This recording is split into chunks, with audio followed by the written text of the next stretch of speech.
Hello everyone, আসসালামু আলাইকুম। কেমন আছেন সবাই? আশা করি সবাই আলহামদুলিল্লাহ ভালো আছেন। Welcome back to my channel Pushpi's lifestyle and cooking. আমি পুষ্পি আজকে আবারও হাজির হয়েছি আপনাদের সাথে আর নতুন একটি ভিডিও নিয়ে। আজকে আমি আপনাদের সাথে একটি কোল্ড কফি রেসিপি শেয়ার করছি। আমার মতন যারা গরিব হওয়ার কারণে রেস্টুরেন্টে যে কোল্ড কফি খেতে পারছেন না, তাদের জন্য আমার এই ছোট্ট একটি রেসিপি। তো তাই ভাবলাম আজকে, যেহেতু আমি গরিব বলে রেস্টুরেন্টে যে খেতে পারছি না, তাই ভাবলাম আমার মতন অনেক গরিব আছে যারা কিনা রেস্টুরেন্টে যে এই কফিটা খেতে পারছে না, তাদের জন্য আমি এই রেসিপিটা শেয়ার করে দিই, যাতে করে তারা বাসায় এই রেসিপিটা ট্রাই করে খেতে পারে। তো এখানে গরিব দেখে কিন্তু আমি দোকান থেকে প্রথমে 5 টাকা দামের 4টা ব্ল্যাক কফি প্যাকেট কিনে নিয়ে এসেছি। প্যাকেট কিনে নিয়ে আসার পরে এখানে আমি 4 প্যাকেট খুব ভালোভাবে কেটে ঢেলে নিচ্ছি একটা চামচের মধ্যে। 1 চামচ পরিমাণ হয়েছে আমার। 1 চামচ পরিমাণ কফি যেহেতু হয়েছে, আমাকে এখানে 1 চামচ পরিমাণ চিনি মিক্স করতে হবে এবং 1 চামচ পরিমাণ পানি মিক্স করতে হবে, এবং কি একটা হ্যান্ড উইচের সাহায্যে খুব ভালোভাবে ব্লেন্ড করে নিতে হবে।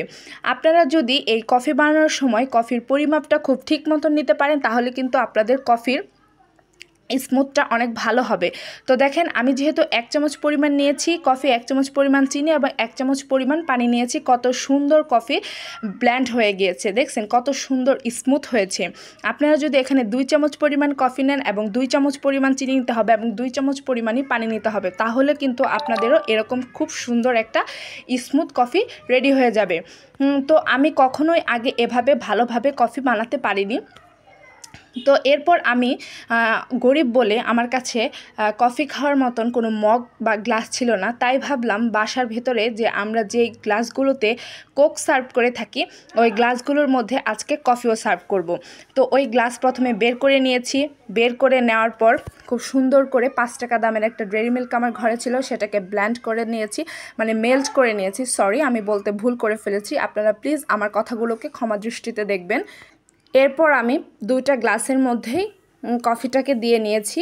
এরপর ঠান্ডা ঠান্ডা গরুর দুধ দিয়ে নিয়েছি। যেহেতু ভাবলাম ঘরে আইসক্রিম আছে, তাহলে আইসক্রিমটাও দিয়ে নিই, তাহলে খেতে কিন্তু বেশ মজা লাগবে। যেহেতু কোল্ড কফি যত বেশি ঠান্ডা হবে ততই কিন্তু মজা লাগবে। তো আমি 2 গ্লাসে 2 চামচ পরিমাণ আইসক্রিম দিয়ে নিয়েছি এবং ডেকোরেশনের জন্য সামান্য পরিমাণ কফিও রেখে দিয়েছিলাম, সেই কফিটাকে দিয়ে উপর দিয়ে খুব সুন্দর করে ছড়িয়ে নিচ্ছি। তো আশা রাখছি আপনারা আমার ভিডিওটি সম্পূর্ণ দেখবেন, একদমই টেনে দেখবেন না, তাহলে কিন্তু আপনারাও আমার মতন ঘরে বসেই রেস্টুরেন্ট স্টাইলে কোল্ড কফি বানিয়ে নিতে পারবেন। তো আপনারা কিন্তু ভিডিওটি দেখার সময় অবশ্যই একটা লাইক করে কমেন্ট করে পুরো ভিডিওটি শেষ করে ফেলবেন। তো এই তো আমার কিন্তু কফিও দেওয়া হয়ে গেল, দেখুন কতটা সুন্দর হয়েছে। এরপর আমি যে কফি দিয়েছি, কফির যে প্যাকেটগুলো ছিল, ওই কফির প্যাকেটগুলোকে ঝাঁকিয়ে ঝাঁকিয়ে ডেকোরেশনের জন্য কফির গুঁড়াগুলো উপর দিয়ে নিচ্ছি, কারণ আমি যেহেতু গরিব, আমার কাছে তো আর কোনো কফি নেই। তো তাই ভাবলাম এই প্যাকেট থেকে যে কফিটুকু বের হবে সেটুকু দিয়ে কিন্তু আমার ডেকোরেশনটা অনেক সুন্দর হয়ে যাবে। তো এই তো কথা বলতে বলতে কিন্তু আমি 2 গ্লাস কফি রেডি করে ফেলেছি। খুবই মজা হয়েছিল, অসম্ভব মজা। আমি আগে কখনো এইভাবে কফি বানাইনি, এবং কি আমি কফি বানাতে গেলে অনেকটা সময় লেগে যেত এবং হাতটা ব্যথা হয়ে যেত।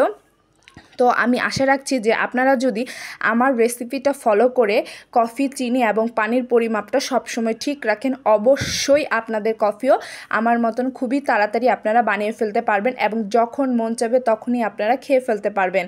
তো আশা রাখছি আমার ভিডিওটি আপনাদের কাছে অবশ্যই অনেক অনেক অনেক ভালো লাগবে।